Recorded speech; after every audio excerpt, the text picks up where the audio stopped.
viewers are in luck, because I don't get to end this Olympic look into TV trash with a cartoon that would have killed your Olympic spirit. I had hoped to review Izzy's Quest for Olympic Gold, an animated special that starred the absolute worst Olympic mascot ever made. The mascot for the 1996 Atlanta Games was a disaster from the start, being called a walking sperm among other things, and ended up rarely being seen at the games, so much that NBC actually did a special report on his absence that included Bob Costas having to repeat the joke, "Where is he?" Boy, must that have been painful for him. But as it turns out, I couldn't get my hands on this special. Yeah, I found obscure stuff like Wildfire, that Charlie Brown NFL special, and even the disaster that was Super Train, which I plan to get to eventually.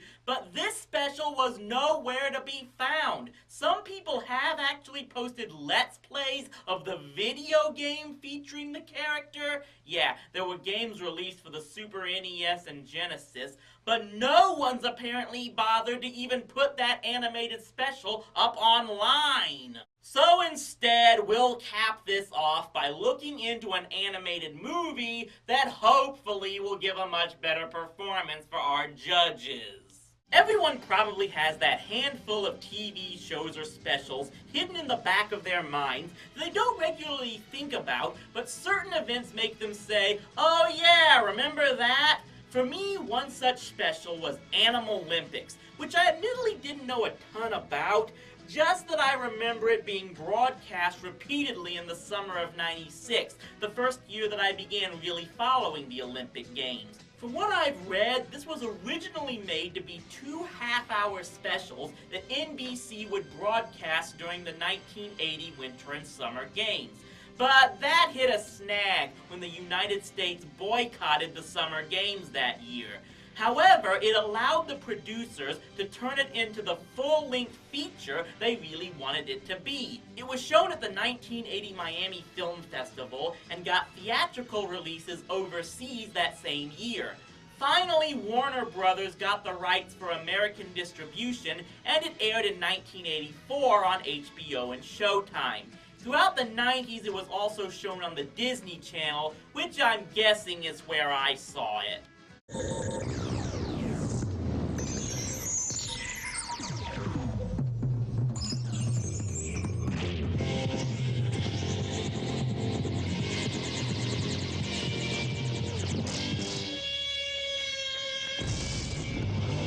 Why does that look familiar? And then we open up on Weathertop from Lord of the Rings.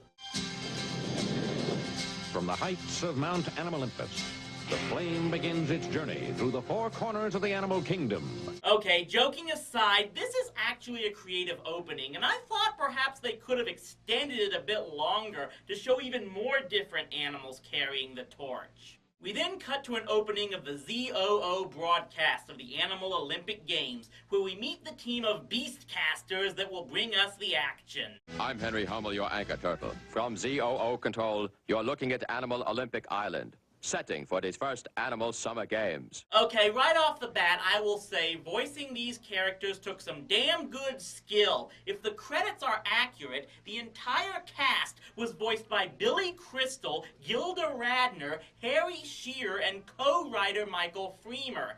And yet, they turn in some pretty good impressions of real-life sportscasters like Keith Jackson and Howard Cosell. Hello again, everybody. I'm Keen Hacksaw. You know, in gymnastics this year, it looks like crowd pleaser Tatiana Tushenko is going to go all the way. I'm Rugs Turk Kell, and I'll be bringing you me, as well as the story of an exciting young track star, Bolt Jenkins. I'm Barbara Roberts, and I'll be bringing you the story. So there's not much to talk about as far as a plot goes in this movie. It's pretty much just a bunch of vignettes strewn together showcasing these animal athletes competing in the various games. The closest thing to a story involves these marathon runners, Renee Fromage and Kit Mambo, who are the main competition in that event. In my life, I have no time for women.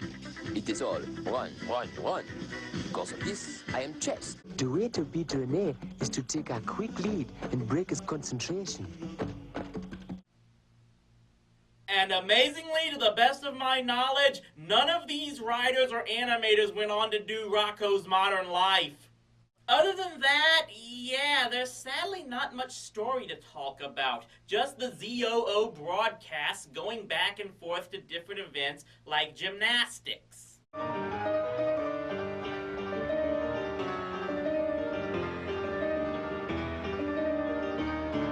A beautiful performance. Looks like Eurasia's gonna draw first gold here. Here's an interesting story on the vault. You're looking at Ilsa Blintz. Ilsa's doing a double sakahura, a backsumi somersault, and a handspring flyaway in the laid-out position. Okay, it does take talent to make someone laugh when they still don't have a damn clue what you said. Up next, we got Bruce Kwakimoto, an Asian gymnast who's, well, he's the kind of guy who stands out in any crowd. I dare someone to try to get away with that joke today. Because this movie combined what the two specials were supposed to be, we get the summer and winter games taking place at the same time. So apparently the world of Animalympics has the geography of a cheap online RPG. So yeah, one moment we're seeing figure skating flamingos and then alligators in track and field. You gotta love 80s cartoons where cohesion was an afterthought. If you don't think this guy is the most exciting thing in track today, you are mistaken. Bolt Jenkins. It's in the track and field coverage that things get, well, there's no other way to say this, loony. They've all missed it. But Bolt Jenkins has one attempt left to pole vault 180 feet. But in a few hours, the speed merchants of these games are going to explode down this track in an awesome display of raw power that is the 100-meter dash. The continents are looking for a quick gold medal here. It all happens in a couple of seconds. Why are they donning fire suits? The tension's been building it all day, and I know we're gonna see a great race. And there's the light.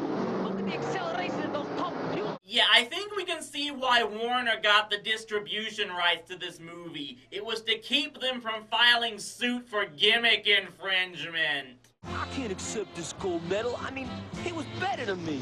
Yeah, Kip, you should get this. I mean. And because this is a parody of the Olympics, we get parodies of the hardships these athletes went through to get here. He started life as a handbag.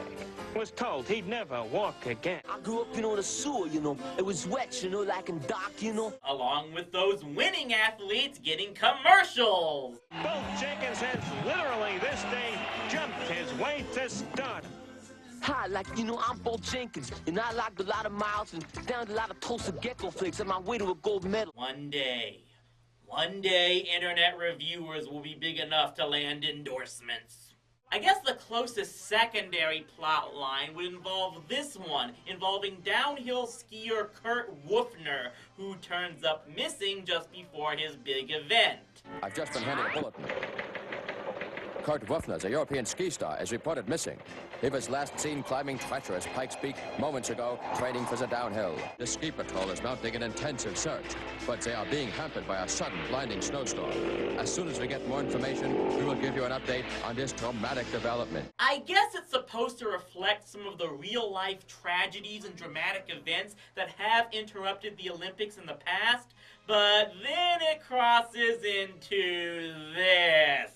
Different space with another point of view. Love is the ruler and beauty is queen. Is it a dream? And even if it can't go on forever, we'll make the most of what is here. Must resist furry jokes. Oh, who am I kidding? This whole movie is furry joke fodder. Be thankful I have my standards, or this review would take hours just from those jokes alone. And get this, Kurt actually leaves Dog-Ra-La willingly because he has to compete in his last event. I'd comment how could a gold medal be more valuable than paradise, but I'm not an athlete. I left a strange, wonderful mountain paradise because I had to win this race. I I know I'll never stop climbing till I find Dog Gorilla. Although I will say I was pleased with the way ZOO handles the coverage of Kurt's disappearance, just cutting in for updates without interrupting the event coverage. Nowadays, we'd have Henry and his team talking about it 24/7 and just cutting in for the game results. Ugh. But our Drillinger, you've risked it all in this dangerous sport of bobsledding. What drives these men? Well, they're all quite bonkers, Keen. I dare a coach in real life to be that honest. Now, while I don't know who voiced exactly every character, assuming Gilda Radner did all the females, the boxing clip was quite entertaining for me because I do know Billy Crystal had to voice both these characters because he got discovered impersonating Cosell and Muhammad Ali at a celebrity roast. Champ, take a look at the monitor and feel free, as I'm sure you do, to comment. That face is almost as ugly as yours, Ruggs. He's too ugly to be champ. I'm the greatest animal champion of all time. Janos, you lost miserably. You let down your coach. You let down your country. You let down your mother. You're a bum steer. And yet, this character is probably still less coarse than the real Cosell was. When this boy dives, he goes off into his own world.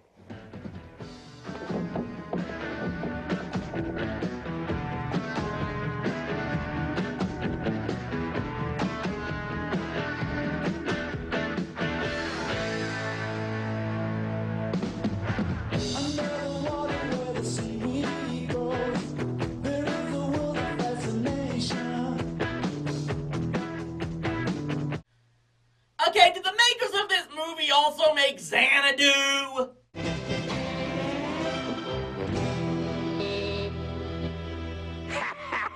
You stupid rodent. No one beats me. Stop! Wait a minute. This time you have gone too far, Bordeaux. You could kiss her. You'll never fence again. You've never fenced before. Shall we make it a tooth for a tooth or an eye for an eye? Contessa!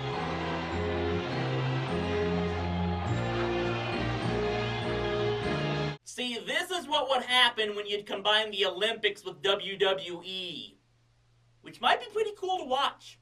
Meanwhile, we keep turning back and forth to the Barbara Walters knockoff reporting on Renee and Kid in the marathon. Me and the cross, there is nothing else but Kid Mambo. I have to beat Renee, even though he is a dreamboat. Oh, for crying out loud, go get a cave together and get it out of your systems! I'll run forever if we can run together. I can never run again without you.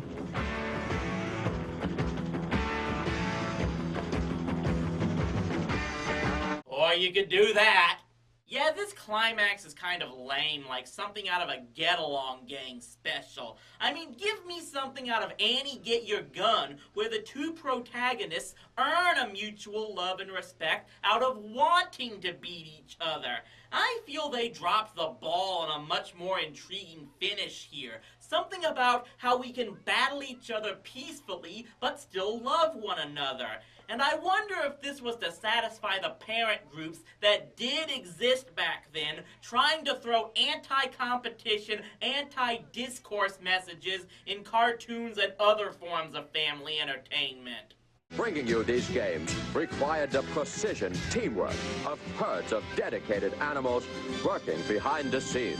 Our isolated camera animal, Sol Terry. Good job, Sol. Another of our roving camera animals, Jim Pansy. In the video truck, Randy Grabatelli. Our statistician, Manny Fingers.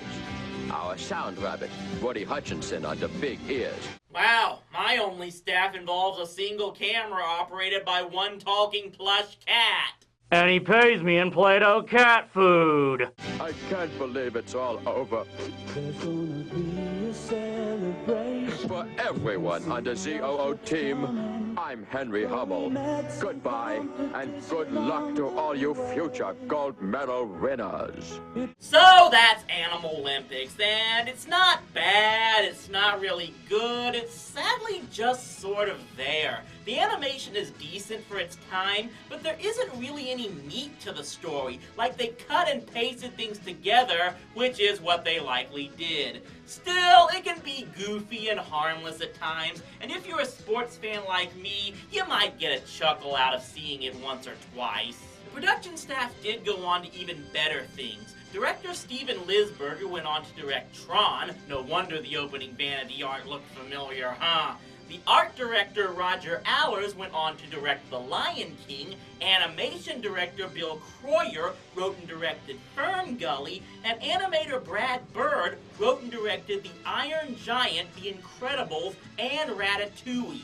As far as this movie goes, I don't think it has a Region 1 DVD release yet, so for those in the Americas, you're looking at hunting down VHS copies or online postings for this one. So I hope you've enjoyed this look into using the Olympics in TV and entertainment. It's time to get ready for the actual Olympic Games and the many memorable moments they will produce. So see you next time, and good luck to all you future reviewer hopefuls out there!